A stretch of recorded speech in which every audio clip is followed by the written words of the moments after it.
You are listening to the Life, Hope, and Leadership podcast with Nick Shabrinsky, a transparent, honest, and encouraging podcast to equip you through real life experiences.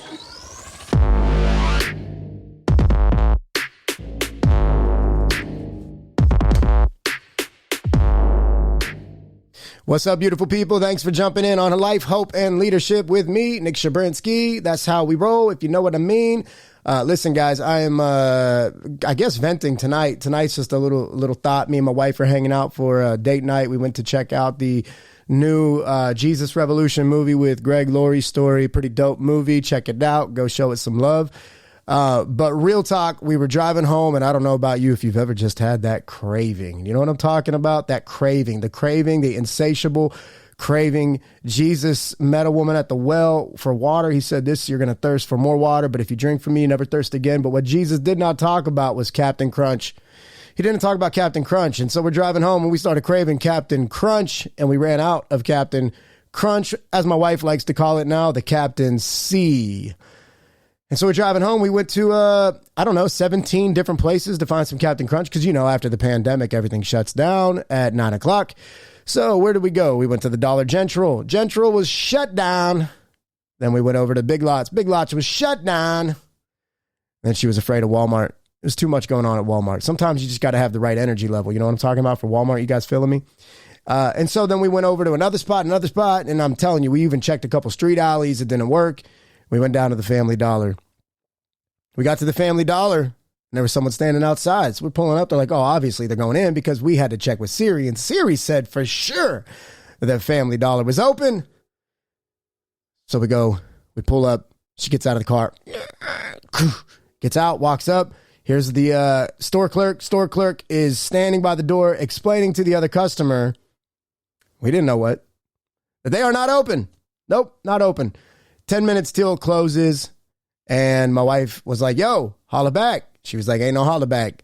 I'm trying to get out of here. It's exactly what she said. No, she said a couple other things, but what she said was, I'm trying to get out of here. It's 10 minutes to close, and don't get it twisted. I worked stores. I worked retail. I worked sales. I was a waiter. I get it. I know what it's like to want to go home. I know what it's like to want to go home, y'all.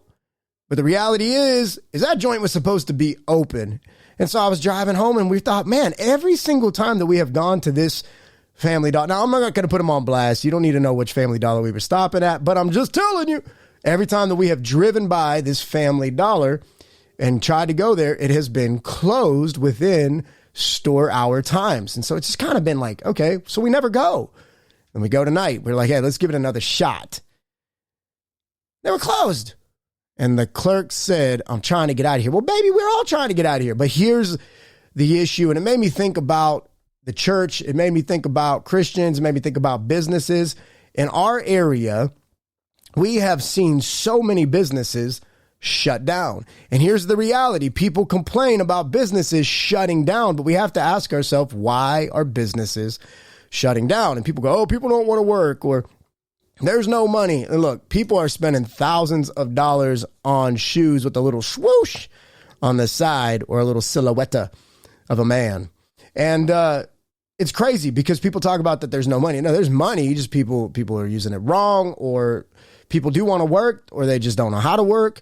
Or maybe we let people run businesses, but then we don't check in on them. And so I want to introduce you to this thought. Today's podcast is called, I'm just trying to get out of here.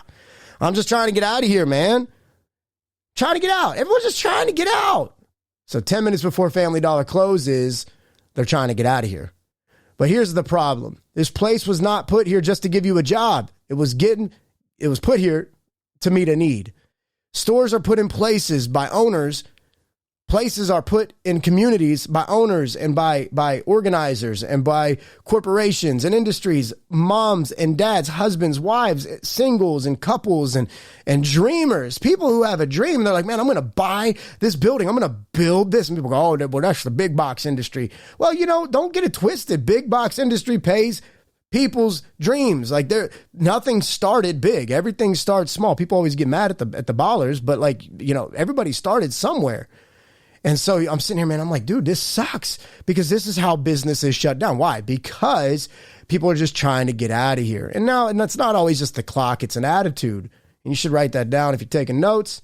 that we got to adjust our attitude. We got to have the attitude, and I know. This is an age-old saying, but we got to have that attitude of gratitude. You got to have an attitude of gratitude. And what's that saying? Your latitude will be decided by your attitude. We only go as high as our attitude.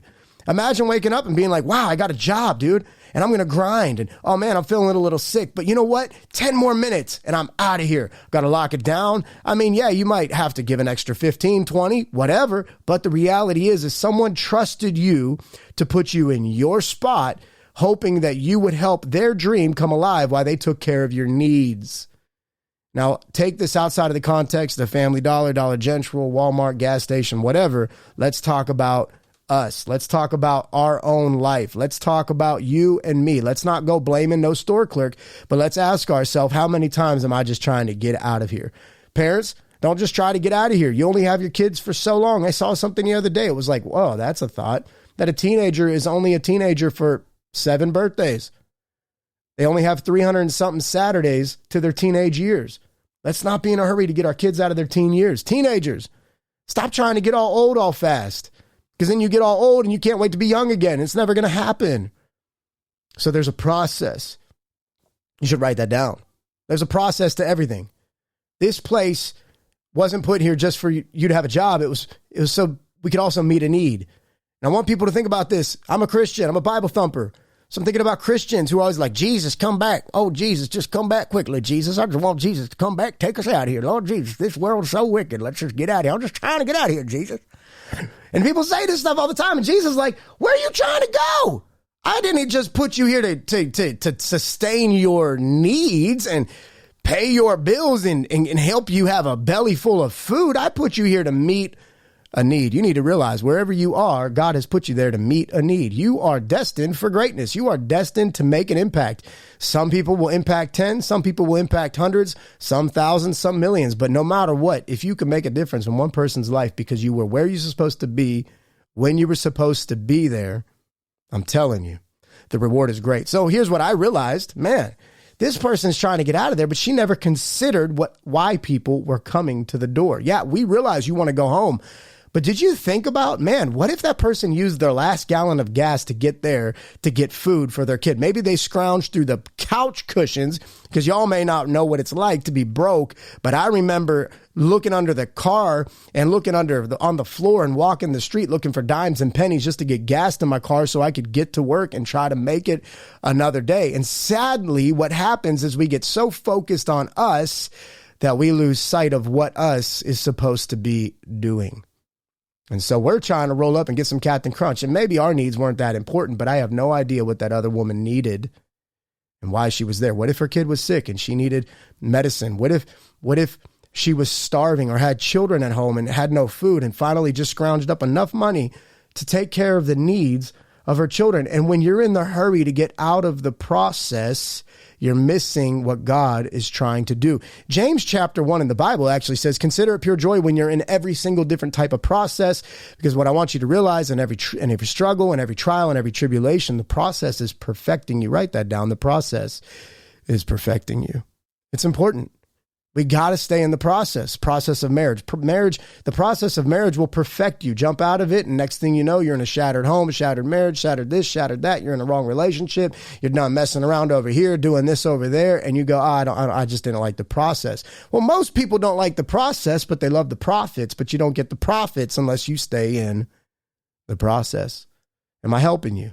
And everything is a process, from dreaming to planning, planning to goals to doing it. Execution is a process. You don't just show up at the end road. Businesses don't just become profitable. If you're shutting the store down early, now we're in losses. You got your paycheck, but the owner is losing their profits. There's a lot of stories about that in the Bible. So let me just give you a few thoughts before we wrap this Mamma Jamma up. People are hungry. People are sick. People are hurting. People have needs, and you're supposed to be open and available. Now, let me give you a thought. Mom, Dad, you're supposed to be open and available. Your kids are hungry. Your kids, they need your time. Don't be in a hurry. Listen, the TV don't always got to come on. Your phone doesn't always have to be in your face. I always tell people what one of my pastors taught me: be where you are at. My wife and I teach people this all the time. Be where you're at. I remember when I worked at Outback Steakhouse, I was a waiter, and when I'd be walking by tables, and I would see young people or moms or dads or whatever holding their phone, looking at their phone while they're supposed to be enjoying a time out. And I'm like, man, y'all are gonna be dropping 100 bonies on this dinner. This is gonna take some cheddar for y'all to be eating some steaks. And then you want to be on your phone and ignore the investment of what's supposed to be happening at this table. You're missing the process, and you're gonna miss the profits. Hey, do you remember the time we spent? No, I don't remember that. I was looking at Candy Crush. I was trying to get out of here. So I would walk by and just grab people's phones. You get it back at the end of your meal. Yeah, it might have screwed up my tip. Maybe sometimes it gave me a better one. But let me share these thoughts with you. People are hungry. People are sick. People are looking for something, and you are supposed to be open and available. Christians, Bible says, go into all the world, preach the gospel. How can you preach the gospel if you're trying to get out? How can you make disciples if your life's not open and available? How can you, if you're not leading a small group, a life group, a Bible study, a connection group? You're supposed to be open and available, man. How can the church reach more people unless the believers are open and available and generous and kind with their time, their tithe, their treasure, their talent? These are the things God asks of us while we are here. We shouldn't be in such a hurry to go to where he's taking us. We should be in a hurry to do what he's asked us to do while we are here. It's a reality. So when you buck the process, I got 3 ideas for you. When you buck the process, you lose sight of the purpose that was made. God made you with a purpose. Bottom line, bada bing, bada boom. So if you buck the process, I'm trying to get out of here. I don't want to be in school. I don't want to do college. I don't want to do high school. I don't want to do this. I don't want to do it that way. I don't want to go to the gym. I don't want to work out. I don't want to train. I don't want to educate. I just want to get to where I'm going. Well, you're gonna miss out on your purpose if you don't stay in your process.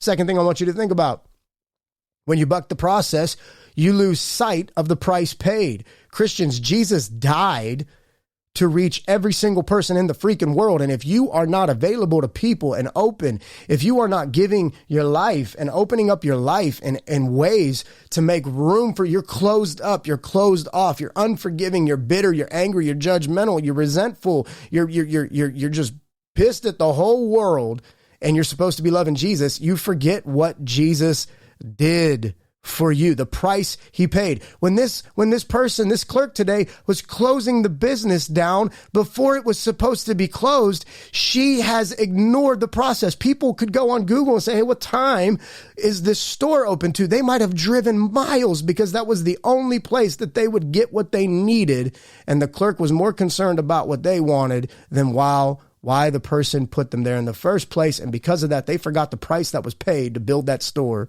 in the first place. That store did not come cheap.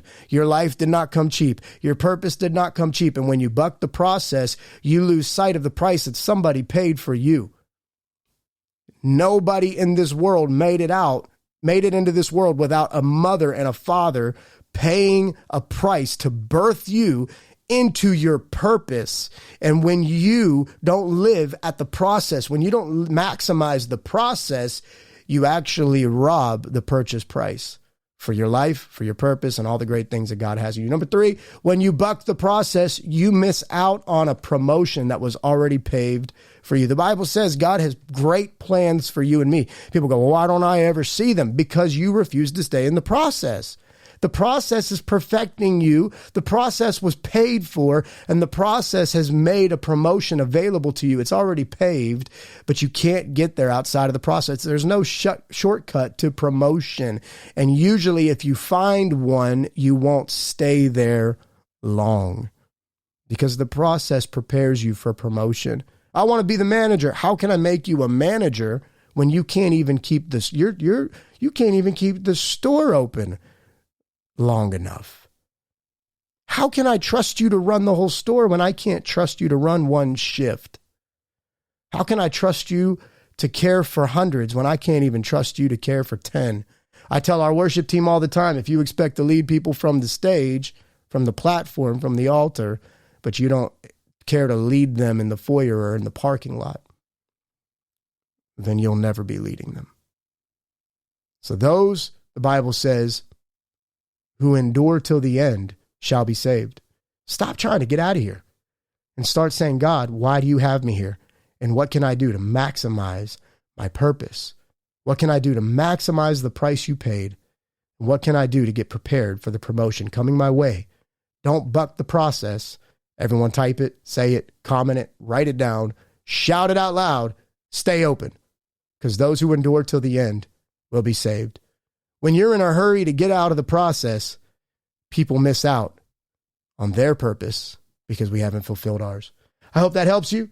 Life, Hope, Leadership Podcast. If you love it, make sure you review it, share it, let somebody know. You can support it, do anything you want to do, but let's get the message of life, hope, and leadership out to the world. Love you guys. Change your world this week.